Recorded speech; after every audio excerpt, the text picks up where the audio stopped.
అందరికీ నమస్తే. ముందుగానే డప్పుల సౌండ్ అయితే విని ఉంటారు కదా. ఈరోజు మా ఊర్లో వేచి ఉన్న కాలువగట్టు దుర్గమ్మకి అయితే ఆషాఢం సాధన అయితే తీసుకువెళ్తున్నారండి. ఎంతో ఘనంగా తల్లికి ఆషాఢం సాధన అందరూ తీసుకొచ్చారండి. ముందుగా మేము ఏం చేసాము, వినాయకుడి గుడి కాడ నుంచి స్టార్ట్ చేస్తాము. అందుకే ముందుగా వినాయక స్వామి గుడికి అయితే వచ్చామండి.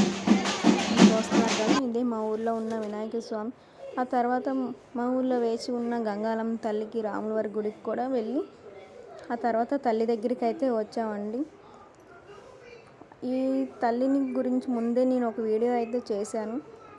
తల్లికి అయితే రీసెంట్గానే గుడి కట్టారు. గుడి కట్టిన తర్వాత ఇదే ఆషాఢం మొదటిసారి రావడం. తల్లికి ఎంతో ఘనంగా అయితే ఆషాఢం సారిని అయితే తీసుకొచ్చారండి. మీరే చూస్తున్నారు కదా. ఎంతో ఊరేగింపుగా తల్లికైతే సారిని తీసుకురావడం జరిగింది. అమ్మకి శాకంబరి దేవిగా అలంకరణ కూడా చేశారండి.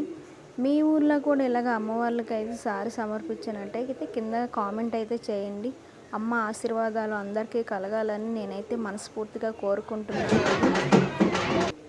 అమ్మ దయ ఉంటే అన్నీ ఉన్నట్లే కదండి. అమ్మకి సారి తీసుకొచ్చిన దాంట్లో నేను కూడా ఉండడం నాకు ఎంతో ఆనందంగా ఉందని, నేను అనుకోకుండా రావడం ఇంకా చాలా ఆనందంగా ఫీల్ అవుతున్నానండి. నేను కూడా పాల్గొనటం, అమ్మ దయ అందరికీ ఉండాలని మనస్ఫూర్తిగా కోరుకుంటున్నాను. ఈ వీడియో కనుక మీకు నచ్చినట్టయితే లైక్ చేయండి, షేర్ చేయండి, కామెంట్ చేయండి. Thank you for the watching.